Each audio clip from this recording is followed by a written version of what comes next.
When the believer applies force and the force is not enough, the mountain might not move. There are people here today that feel like they've done so much, yet the mountain is not moving.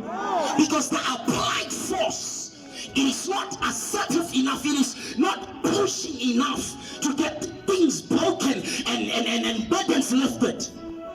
So you're asking yourself, I've applied for a job, but things are not happening.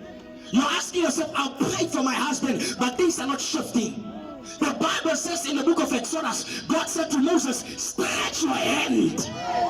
When they got to the Red Sea, it was not the walking with the rod that became necessary. He had to take the rod to the next dimension.